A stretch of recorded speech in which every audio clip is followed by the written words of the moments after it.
హల్లెలూయా హల్లెలూయా. మన రక్షకుడు ప్రభువు అయిన యేసుక్రీస్తు నామమునకు మహిమ ఘనత ప్రభావం కలుగును గాక. దేవుని మహాకృపలో ఈ యొక్క శుభ శుక్రవార దినంలో 7వ మాట ధ్యానించుటకు దేవుడు నాకు అనుగ్రహించిన ఈ గొప్ప ఆధిక్యతను బట్టి మరొకసారి నాతో సహిత మనమందరం కలిసి 2 చేతులు పైకెత్తి దేవుని మనం స్తుతిస్తాము. హల్లెలూయా హల్లెలూయా హల్లెలూయా. ప్రభునందు ప్రియ దేవుని సంగమా, ఈ యొక్క శుభ శుక్రవారం గత సంవత్సరం శుభ శుక్రవారం దినం నుండి ఈ శుభ శుక్రవారం వరకు దేవుడు మనల్ని జ్ఞాపకం చేసుకొని ఎంతోమంది ఈ మధ్యలో లోకాన్ని విడిచిన వారుగా ఉంటున్నారు. అయితే దేవుడు మనల్ని జ్ఞాపకం చేసుకొని మరి యొక్క శుభ శుక్రవారంలో దేవుని గురించి రూపాంతరం చెందుటకు, ఆయన శిలువలో పలికిన 7 మాటలు మనం వినుటకు, ఆయన మాటల్లో శక్తి పొందుటకు దేవుడు మనకు కృప అనుగ్రహించాడు. హల్లెలూయా. కొరింథీయులకు రాసిన మొదటి పత్రిక 1వ అధ్యాయం 18వ వచనంలో ఒక మంచి మాట అపోస్తలుడైన పౌలు అక్కడ సిలువను గూర్చిన వార్త నశించుచున్న వారికి వెరితనము గాని రక్షింపబడుచున్న మనకు దేవుని శక్తి. ప్రియులారా, సిలువను గూర్చిన వార్త నశించే వారికి ఏ విధంగా ఉంటుంది? వెరితనముగా ఉంటుంది. ఏంటి సిలువ మరణం? సిలువ మరణం చాలా అది భయంకరమైన మరణం. రోమా ప్రభుత్వం వారు ఆ మరణాన్ని ఎంతో నీచంగా అలా ఆలోచన చేసేవారు. అయితే ప్రభువు తను తాను సిలువ మరణం పొందినంతగా తను తాను రిక్తులుగా చేసుకుని ఉంటున్నాడు. హల్లెలూయా. ఎందుకు చేసుకుని ఉంటున్నాడు? ప్రభువు ఈ యొక్క లోకానికి రావాల్సిన ఉద్దేశం ఏంటి అని మనం క్లుప్తంగా మనం గమనిస్తే, ప్రియులారా, యేసుక్రీస్తు ప్రభుల వారు 2025 సంవత్సరముల క్రితము ఆయన ఈ లోకానికి వచ్చాడు. ఎందుకు వచ్చాడు అని గమనిస్తే, నశించిపోయే మనలను, మన ఆత్మలను ఆ నరకం నుండి తప్పించట కొరకై, దేవునిలో వెళ్ళటానికి కొరకై ఆయన ఈ లోకానికి వచ్చి ఉంటున్నాడు. మానవుడు పాపముల చేత అపరాధముల చేత చచ్చిన వాడు అయినప్పుడు మన దేవుడు మనల్ని సృష్టించిన సృష్టికర్త కనుక ఆయన మనల్ని ప్రేమించాడు. మనం ఆయనను ప్రేమించలేదు, కానీ ఆయనే మనల్ని ప్రేమించి ఈ లోకానికి వచ్చాడు. హల్లెలూయా. ప్రభువు ఈ లోకంలో 33.5 సంవత్సరములు జీవించాడు. ఆ కలువరి సిలువలో మనందరి కొరకు ఆయన విమోచన క్రయధనాన్ని ఆయన చెల్లించినట్లుగా మనం చూస్తూ ఉంటున్నాం. ప్రియులారా, 30 సంవత్సరములు ఆయన జీవించిన తర్వాత ఆయన వచ్చిన ఉద్దేశం, దేవుని ప్రణాళిక, ఎందుకు కొరకు ఆయన ఈ లోకానికి వచ్చాడో ఆ 3.5 సంవత్సరంలో ఆయన యొక్క ఉద్దేశాన్ని కనపరుస్తూ వచ్చాడు. అనేక మందికి ఆయన బోధిస్తూ వచ్చాడు. ఆయన బోధనలో ఎంతో ఆదరణ ఉండేది. ఆయన బోధనలో స్వస్థత ఉండేది. ఆయన బోధనలో అద్భుతాలు జరుగుతూ వచ్చాయి. వేల మంది తండోపతండాలుగా ఆయన బోధకు ఆశ్చర్యకితులై ఆయన వెంబడిస్తూ వచ్చారు. తద్వారా యేసు ప్రభు కూడా కొంతమంది శిష్యులను ఏర్పాటు చేసుకొని ఆయన సువార్త సేవ ప్రారంభించినట్లుగా మనం చూస్తూ వచ్చాం. ప్రియులారా, ఆ విధమైన యాత్రలో ఆ సిలువ వేసే ముందు, 1 వారం ముందు ఆయన యెరూషలేములో ప్రవేశించినప్పుడు ప్రజలు ఆయనను ఒక రాజుగా గుర్తించారు. ఆ సమయంలో ప్రభువు ఒక గాడిదని ఎన్నుకున్నాడు. ఆ గాడిదని ఎన్నుకొని ఆయన రాజుగా జయోత్సవంతో ఆ యెరూషలేము వీధుల గుండా ఆయన ప్రవేశిస్తూ వచ్చాడు. ప్రియులారా, తదనంతరం సోమవారం దినం, ఆ దినమున మట్టల ఆదివారంగా మనము దేవుని స్తుతించాం కదా. సోమవారము ఆయన తిరిగి యెరూషలేమునకు వెళ్ళే సమయంలో అంజూరపు చెట్టు మార్గంలో కనపడినప్పుడు ఆయనకు ఆకులు వేసి ఆ పండ్లు ఏమన్నా ఉంటున్నాయేమో అని వెతకడానికి వెళ్ళినప్పుడు ఆకులు ఉంటున్నాయి, కానీ ఫలాలు లేవు. అయితే దేవుడు ఆ చెట్టును శపించినట్లుగా మనం చూస్తూ ఉంటున్నాం. దాంట్లో ఒక మర్మం ఉంది. అవన్నీ తెలుసుకోవాలంటే కష్టం. ఇక్కడ హోలీ వీక్లో అవన్నీ ఇక్కడ మనము ధ్యానించి ఉంటున్నాం. ప్రియులారా, అదేవిధంగా ఆ యెరూషలేము దేవాలయానికి వెళ్ళి అక్కడ కొంతమంది ఆ యొక్క వ్యాపారాలు చేస్తూ ఉంటున్న సమయంలో, దేవుని సన్నిధిని ఒక దొంగల గుహగా చేస్తూ ఉంటున్న సమయంలో ప్రభువు ఎంతగానో అక్కడ ఉంటున్న వారిని వెళ్ళగొట్టి ఒక అధికారంతో అక్కడ ఆ పండ్లన్నీ చక్కబెట్టినట్టుగా మనం చూస్తూ ఉంటున్నాం.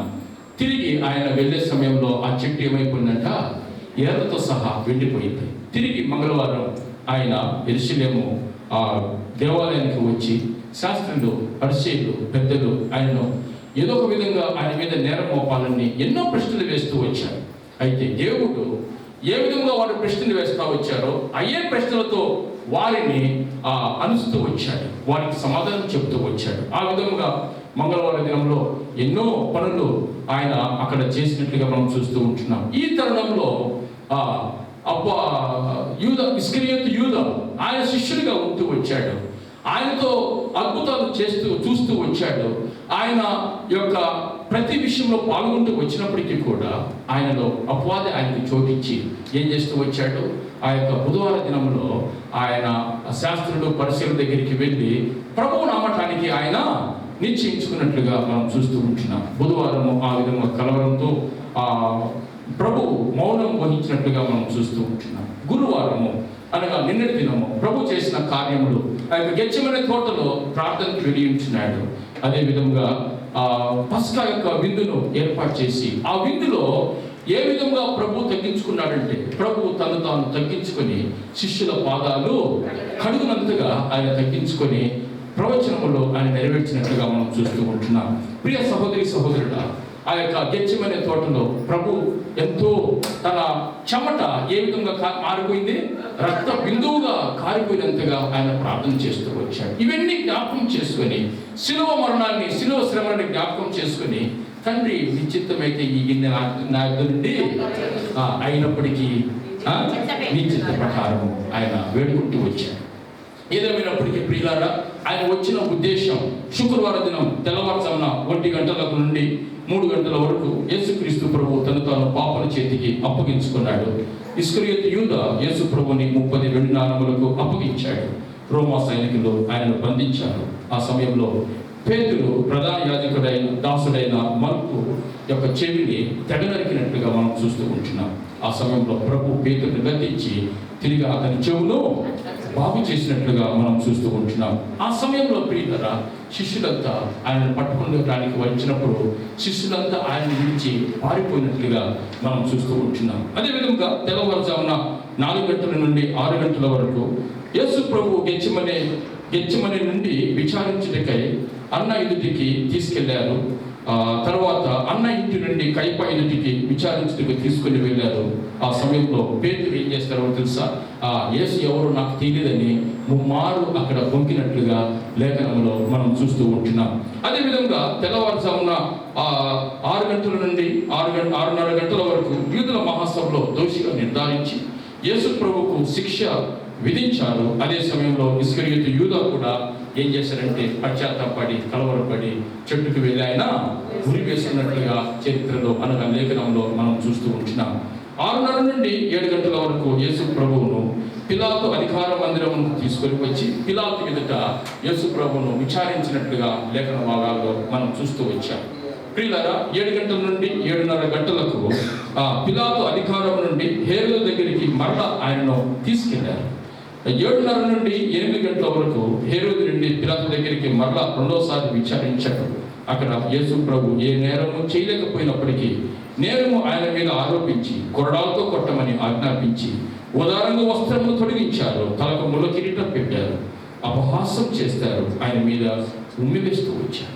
ప్రియులారా, ఉదయం 8 గంటల నుండి 9 గంటల సమయంలో పిలాతు అధికారం మందిరము నుండి గొల్గొతాకు యేసు ప్రభువు మీద భారమైన శిలువ పెట్టి కొర్రాలతో కొట్టుతూ హింసిస్తూ 9 గంటలకు ఆ గొల్గొతా కొండ పైన యేసు ప్రభువును శిలువ వేసినట్లుగా మనం చూస్తూ ఉంటున్నాం. ప్రియులారా, ఆ శిలువకు సంబంధించిన 33 ప్రవచన వాక్యంలో ఆ దినమున నెరవేరినట్లుగా మనం చూస్తూ ఉంటున్నాం.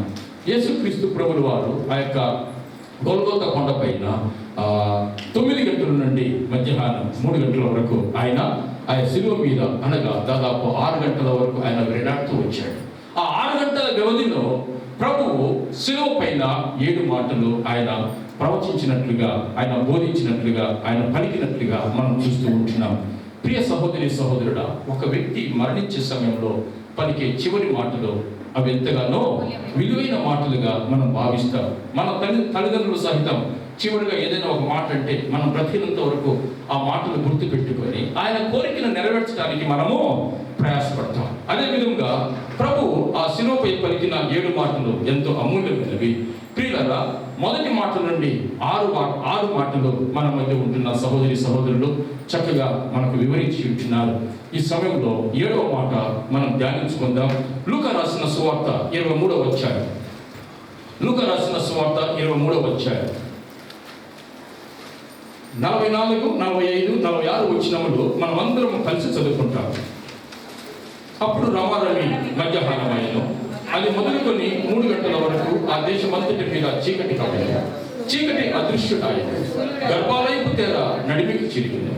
అప్పుడు యేసు గొప్ప శబ్దముతో కేక వేసి, తండ్రి, చేతికి నా ఆత్మను అప్పగించుకొనుచున్నానని ఆయన ఇలాగ చెప్పి ప్రాణం విడిచాడు. ప్రియులారా, ఈ యొక్క 7వ మాట మనం గమనించినట్లయితే, మొట్టమొదట మాట ఆయన ప్రభు ఏం చేశారంటే శిలువ పైన, తండ్రి వీరేం చేయించున్నారో వీరు ఎరుగరు కనుక వీరిని క్షమించమని ప్రభువుకు ప్రార్థన చేసినట్లుగా మనం చూస్తూ ఉంటున్నాం. అదేవిధంగా చివరిగా ఆయన ఏం చేస్తూ ఉంటున్నాడు? తండ్రి, నీ చేతికి నా ఆత్మను అప్పగించుకొనుచున్నానని తండ్రికి ప్రార్థన చేస్తూ ఉన్నట్లుగా మనం చూస్తూ ఉంటున్నాం. శిలువ పైన మొదటి మాట, చివరి మాట దేని సాదృశ్యంగా ఉంటున్నవి? దేవునితో మాట్లాడుతూ ఉన్న సందర్భం, దేవునికి విజ్ఞాపన చేస్తూ ఉంటున్న సందర్భం. అనగా అందులో ఉంటున్న మర్మాన్ని మనం ఆలోచన చేస్తే, మన యొక్క యాత్ర జీవితంలో, మన యొక్క ఆత్మీయ జీవితంలో ప్రార్థన ఎంత ప్రాముఖ్యంగా ఉందో ఈ యొక్క మాటలను బట్టి ప్రభు మనకు బయలుపరుస్తూ వచ్చాడు. హల్లెలూయా, హల్లెలూయా. ప్రియులారా, ఈ యొక్క మాట 7వ మాట దేని సాదృశ్యం అంటే సంపూర్ణతకు సాదృశ్యంగా ఉంటుంది. దేవుడు మొట్టమొదటిగా సృష్టిని సృష్టించాడు. ఎన్ని దినముల కంట? 6 దినాలు ఆయన సృష్టిని సృష్టించాడు. 6వ దినమున ఆయన సృష్టినంతా ఏం చేశాడు? సమాప్తం చేశాడు. 7వ దినమున ఆయన విశ్రమించినట్లుగా ఆదికాండము 2వ అధ్యాయము మొదటి 2 వచనాలలో మనం చూడగలుగుతాం. అదే విధముగా ప్రియులారా, యేసు ప్రభువు మొదటి మాట నుండి 6 మాటల వరకు ఏదైతే ఆయన సంకల్పమై ఉంటున్నదో అవన్నీ చేసి అవన్నీ ప్రవచనములు నెరవేర్చి 6వ మాటకు సమాప్తమని పలికి ఉంటున్నాడు. 7వ మాట ఏం చేస్తూ ఉంటున్నాడు? తను విశ్రమించినట్లుగా ఆ యొక్క మాట మనకు తెలుపుతున్నట్లుగా మనం చూస్తూ ఉంటున్నాం. ప్రియులారా, ఆ యొక్క మాట కంటే ముందు జరిగిన కొన్ని విషయాలు మనం చూస్తే, అప్పుడు రమారమి మధ్యాహ్నమైను, అది మొదలుకొని 3 గంటల వరకు ఆ దేశం అంతటి మీద చీకటి కమ్మిన. దాదాపు 3 గంటల వరకు ఆ చీకటి కమ్మింది. ఎందుకు కమ్మిందంటే ప్రియులారా, ఆయన ప్రాణము విడిచుట ఆ సృష్టి కూడా చూడలేకపోయినట్లుగా మనం చూస్తూ ఉంటున్నాము. అదే విధముగా సూర్యుడు అదృశ్యుడయ్యాడు. గర్భాలయపు తెర నడిమికి చిరిగింది. ఈ గర్భాలయపు తెర ఎలా ఉంటుందంటే ప్రియులారా, అది ఎక్కడ ఉంటుందంటే ఆ యొక్క యెరూషలేము దేవాలయంలో పరిశుద్ధ స్థలానికి అతి పరిశుద్ధ స్థలానికి మధ్యలో ఉంటుంది. ఆ యొక్క దాదాపు ఇంతవరకు సహోదరి చక్కగా దాని గురించి వివరించి ఉంటున్నారు. దాదాపు 30 అడుగులు ఎత్తు ఉంటుంది, 60 అడుగులు పొడవు ఉంటుంది అన్నమాట. దాని వెడల్పు ఎంత ఉంటుందంటే దాదాపు ఒక మన అరచేయి మందం అంత వెడల్పు ఉంటుంది.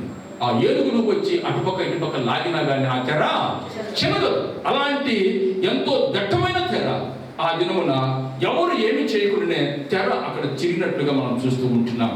ప్రియులారా, ఆ విధంగా దేవుడు ఈ లోకానికి వచ్చిన ఉద్దేశాన్ని సంపూర్ణంగా నెరవేర్చి ఆయన తను తాను దేవునికి అప్పగించుకున్నట్లుగా మనం చూస్తూ ఉంటున్నాం. ఆయన ఎవరు చంపలేదండి. ఆయన ఎవరు చంపలేదు. చంపే అధికారం మానవుడికి లేదు. ఒక దేవుడిని, ఒక సర్వశక్తి కలిగిన దేవుడిని చంపే అధికారం మానవుడికి ఎవరికి లేదు. ప్రియులారా, అయితే ప్రభువే తను తాను దేవునికి అప్పగించుకున్నట్లుగా మనం చూస్తూ ఉంటున్నాం. చూడండి ప్రియులారా, మార్కు రాసిన సువార్త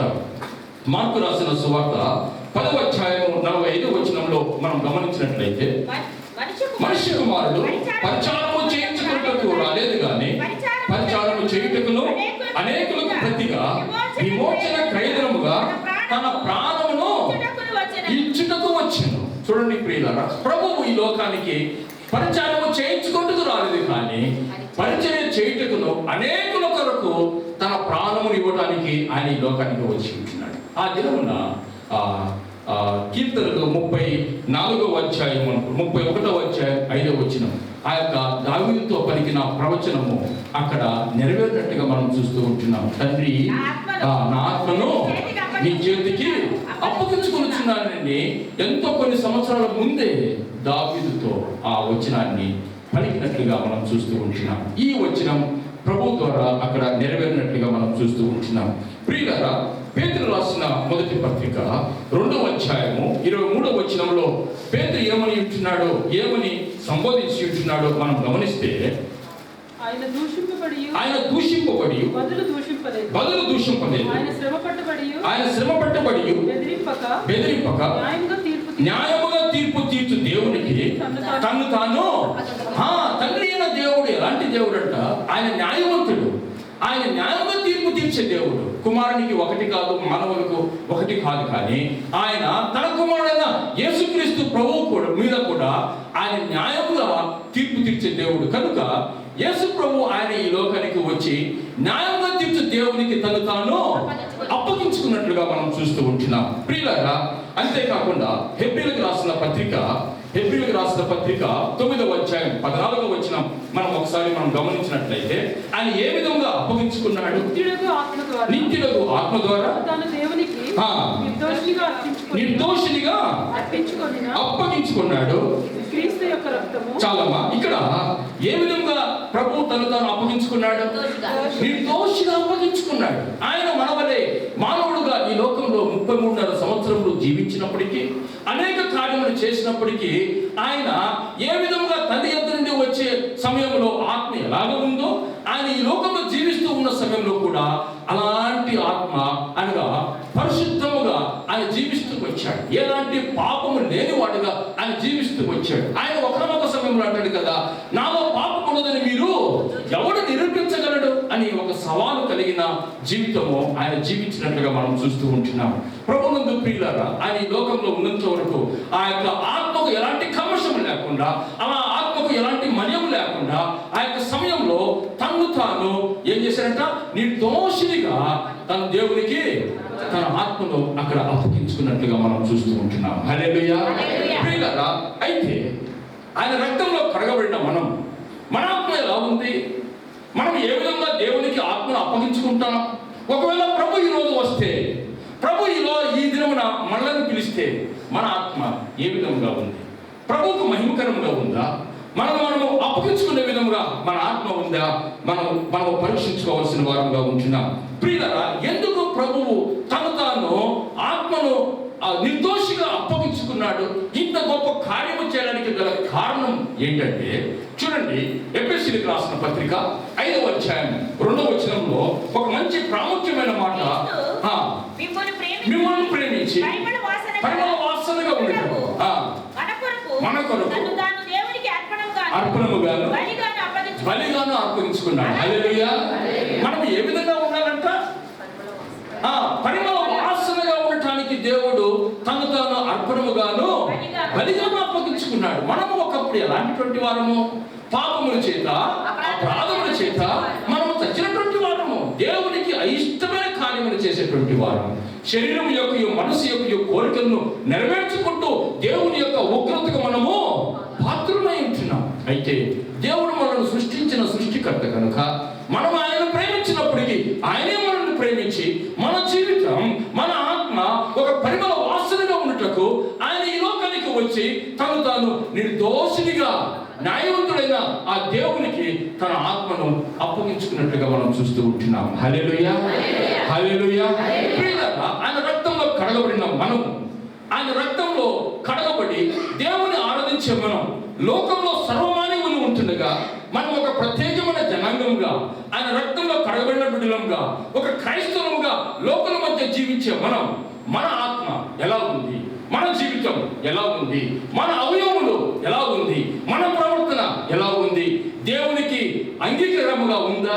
దేవుడు అంగీకరించే విధంగా మన ఆత్మ ఉందా? దేవునికి అంగీకరించే విధంగా మన పద్ధతులు, మన క్రియలు ఉంటున్నాయా?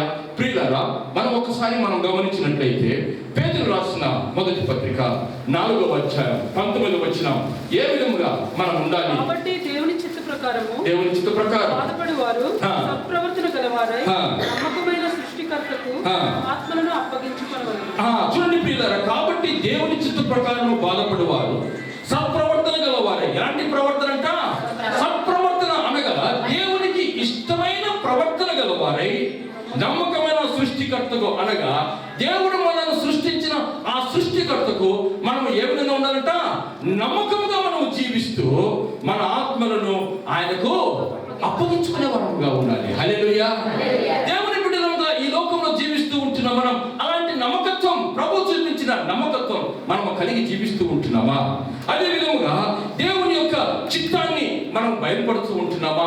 ఏ విధంగా ప్రభువు సత్ప్రవర్తన కలిగి ఆయన జీవించాడో అలాంటి మంచి ప్రవర్తన ఈ లోకంలో దేవుని కొరకు మనం జీవిస్తూ ఉంటున్నామా లేదా మనం పరీక్షించుకోవాల్సిన వారంగా ఉంటున్నాం. రోమీయులకు రాసిన పత్రిక 6వ అధ్యాయం 19వ వచనంలో ఒక మంచి మాట అక్కడ వ్రాయబడి ఉంటున్నది. రోమీయులకు రాసిన పత్రిక 6వ అధ్యాయం 19వ వచనం. మీ శరీర బలహీనతను బట్టి మనుష్య రీతిగా మాట్లాడుచున్నాను. ఏమనగా అక్రమము చేయుటకై అపవిత్రతకును అక్రమమునకును మీ అవయవములను దాసులుగా ఎలాగో అప్పగించుదురో అలాగే పరిశుద్ధత కలుగుటకై ఇప్పుడు మీ అవయవములను నీతికి దాసులుగా ఒకప్పుడు మనం ఏ విధంగా ఉండేవంట? దేవునికి అయిష్టముగా మనము జీవించేటువంటి వారు. అదే విధంగా అపవిత్రతకు అక్రమములు కలిగి మన అవయవములు వాటికి దాసులుగా ఉన్నటువంటి వారు. అయితే ప్రభు రక్తంలో కడగబడిన తర్వాత మన అవయవములు ఏ విధంగా ఉండాలంట? పరిశుద్ధంగా ఉండాలి. ఏ సమయంలోనైనా ప్రభు వస్తే, ఏ సమయంలోనైనా ఈ లోకాన్ని విడిస్తే మన అవయవములు దేవునికి సమర్పించే వారుగా, మన ఆత్మను పరిశుద్ధంగా మనం కాపాడుకోవాల్సిన వారుగా మనం ఈ లోకంలో జీవించవలసిన వారుగా ఉంటున్నాం. చివరిగా మనం గమనించినట్లయితే దావీదు 37వ కీర్తన, 37వ దావీదు కీర్తన 5వ వచనం మనం ఒకసారి గమనిస్తాం. నీ మార్గము యెహోవాకు అప్పగింపుము, నీవు ఆయనను నమ్ముకొనుము, ఆయన నీ కార్యమును. మన మార్గం ఎవరికి అప్పచెప్పాలంట? దేవునికి అప్పచెప్పాలి. ప్రియులారా, ఈ లోకంలో ఉన్నంత వరకు మనకు వచ్చే ప్రతి మన యొక్క సమస్యలు, ప్రతి యొక్క మార్గము ఎవరికి అప్పచెప్పాలంట? దేవునికి అప్పచెప్పాలి. ఆయన మీద ఆధారపడాలి.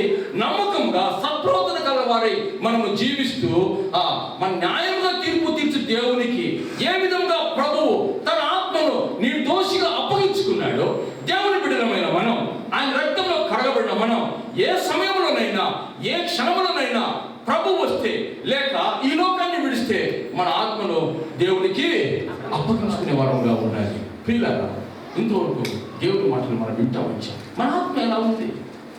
వాస్తవంగా మొట్టమొదటిగా నీ ఆత్మను దేవునికి సమర్పించావా?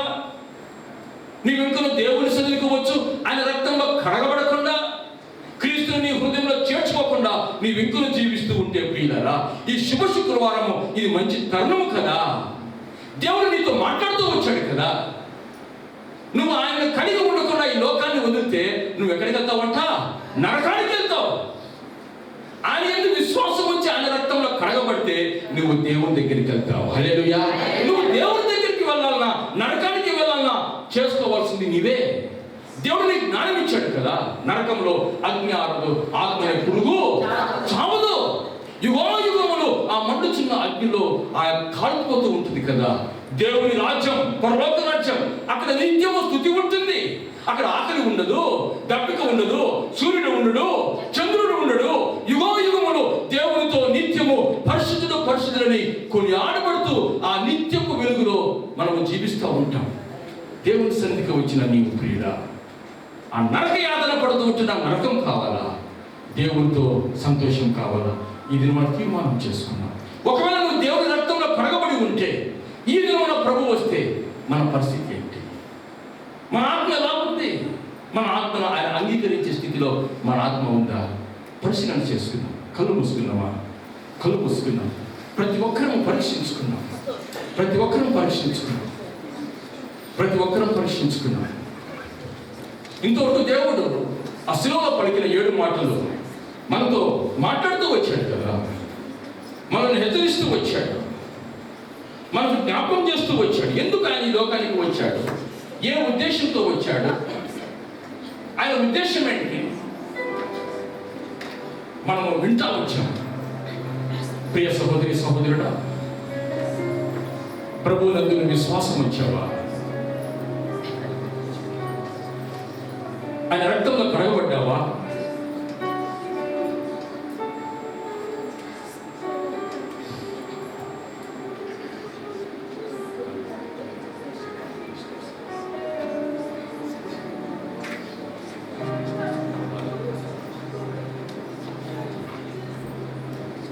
అందరూ పరీక్షించుకున్నాం.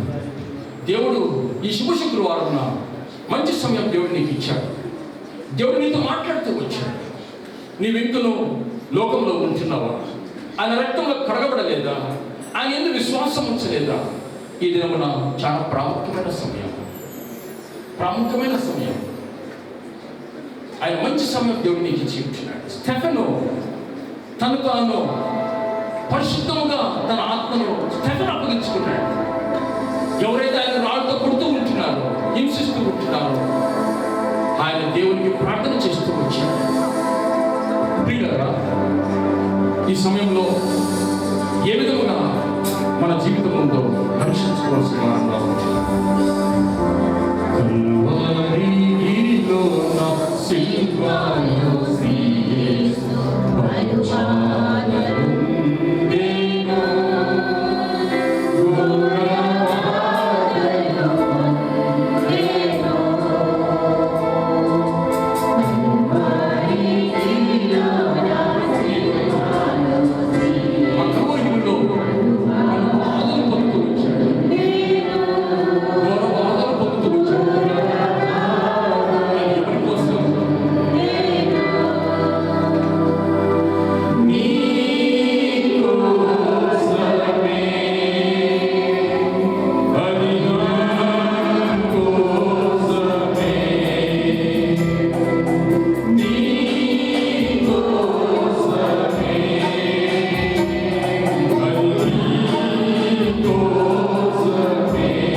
ప్రార్థన చేస్తాను.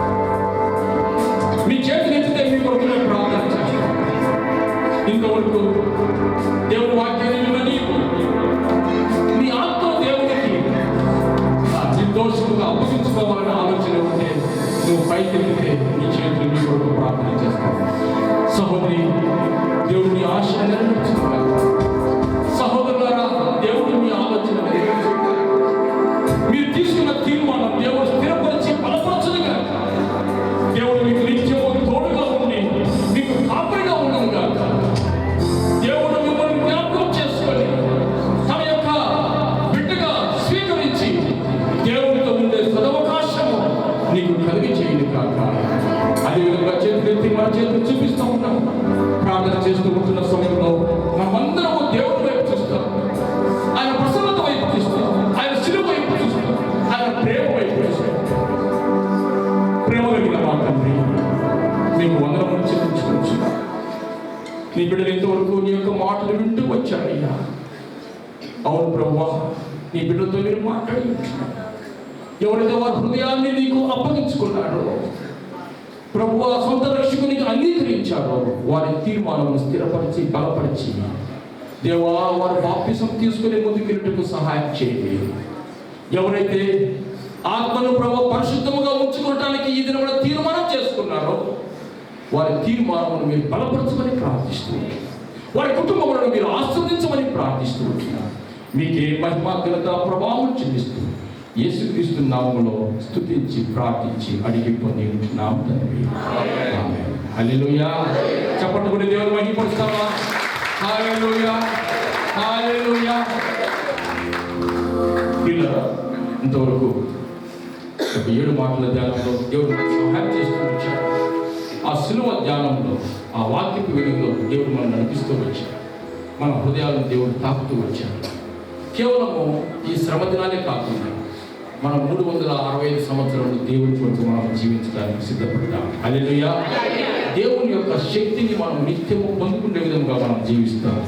ఈ లోకంలో జీవిస్తూ ఉంటున్న మనం లోకాశలకు గురి కాకుండా దేవుని కొరకు ఒక రోషం కలిగిన బిడ్డలంగా మనం జీవిస్తాం. దేవుడు ఆ విధంగా మిమ్మల్ని నన్ను బలపరిచి స్థిరపరిచి నడిపించుగాక. ఇంతవరకు దేవుని మాటలు విన్న మనం ఈ సమయంలో దేవుని మనము ఆత్మతో సత్యంతో ఆరాధన చేస్తాం. మన మధ్య ఉంటున్న సహోదరులు శ్యామ్ గారు వచ్చి ఆరాధన నడిపించవలసిందిగా ప్రభు ప్రేమలో వారిని ఆహ్వానిస్తూ ఉంటున్నాం. మనమందరం ప్లేస్ నిలబడదాం.